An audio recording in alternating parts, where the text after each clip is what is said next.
of Yeah. dogs coming Yep. over there. So how? Because I mean, it's just like I said, it's an obvious question. But when you talk to someone who's like, "Oh, I know this," and they're like, and then you say something, and then all of a sudden, American Pit Bull Terriers and Staffordshire Bull Terriers all automatically like aren't related anymore. And I'm like, but how? Like, how did that happen? You can't just have an American pit dog, but where did it come from? And then they start giving me this story, and I'm like, bro, you gotta look, don't get me Yeah. wrong. I had the Stratton books too, and I Yeah. have nothing against Richard Stratton, but I do think a lot of that stuff in there is bias towards the breed. You know what I mean? And when you, it's kind of like with the government. Not even have to say with the government. It's like when you own a company, right? You own a business. If you own a newspaper printing company, and Joe sends me a story about Cayenne, and he tells me this is a story. Now, ultimately, I could print that story exactly how Joe gave it to me. I could print it just like that. Or, you know what I mean? I can move some stuff around. I can add some people because it's my company. I control the narrative. You know what I mean? So, Yeah. and I think there's a lot of that obviously was going on in way back in the past before any of us were ever here. But then right now I see it's like almost like that's starting to come back up. And it's like people are just like, I don't know what's happening to logic these days, because some of these conversations are very logical.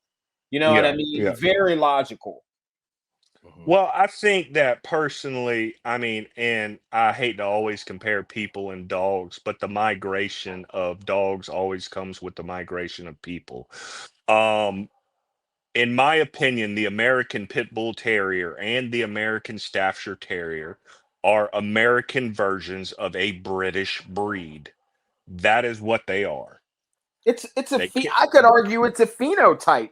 I Phenotypes mean, in a way that were bred, because once you take a specific phenotype, selective breeding, mhm. what it is, I like that and I like that one. So give me two of those. If you got any more, give me as many of those as you can. I'm taking them to Japan with me. And now I'm Mhm. gonna breed them and I'm gonna feed them nothing but rice, kelp, and kinky fish and fucking Kobe beef for 20 generations. Like, what do you think's gonna happen? Yeah. You know what I mean? What that's Well, what's supposed to okay, happen. okay. I saw. Y'all know the comedian Paul Mooney, Oh yeah. right? Right. Oh, one of my He favorites. Yeah. he had a joke, and he was talking about race, but at the end of it, he said, if you take an African zebra to Canada, it doesn't in one generation become a Canadian zebra. It's Yeah. still an African zebra. Now, Right. generationally down the road, that's a different story. Right. But I think that that's what people. It's such a complex matter because is the American Staffordshire Terrier, the American Pit Bull Terrier, and Staffordshire Bull Terrier, can an educated eye tell the distinction between the three? Yeah, you can. But I'll tell you this, up until 15 years ago, you could register an American Staffordshire Terrier and a Staffordshire Bull Terrier with the ADBA Under as an American Pit pit Bull bull. Terrier. Hmm. And what does that tell you? That's the premier registry for performance bred game dogs. So, you know, it, it, it it's a conversation that no one will ever win. You can just have your opinion. But I mean, Rain, you and I have a lot of books. I've spent a lot of times on all three of those breeds' yards. American Bully, different thing. Let's just put that over into the not a sibling, but a cousin factor. You know what Okay. I mean? But the Amstaff American Pit Bull Terrier and the Staffordshire Bull Terrier, yeah, Staffordshire Bull Terrier came first, then the American Pit Bull Terrier. I think in 1932 or 36, the Amstaff got registered with the Well, then we AKC. had the bull terrier even in between that time, even before, and that was a You total. can you So cuss on here, Joe, or not? Yeah, you can say whatever the fuck Okay. you want. You okay, you want to talk about a mind fuck? Here you go.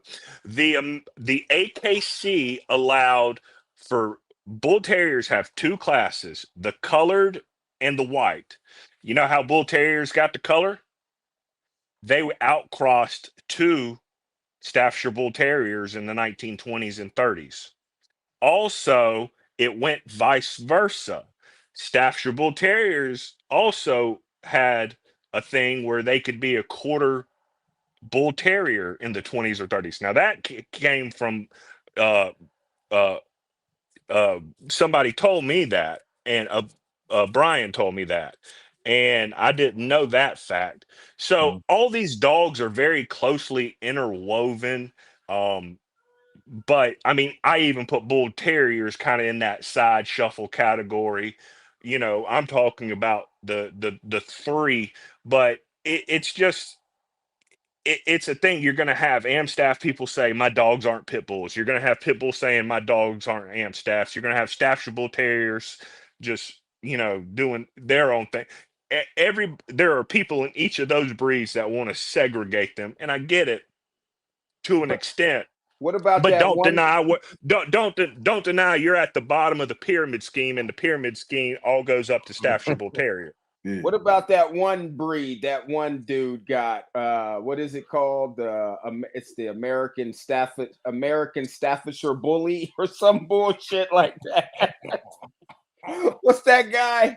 I can't remember his name. I think he down in my neck of the woods. Yeah, he actually asked. Yeah, with the master of all, whatever. Yeah, what's the name of his breed? It's like the American Staffordshire Bully or something like that. Yeah.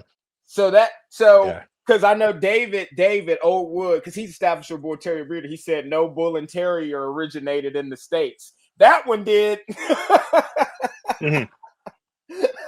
Oldwood Staffords. That one damn sure did, because I would tend to agree with David.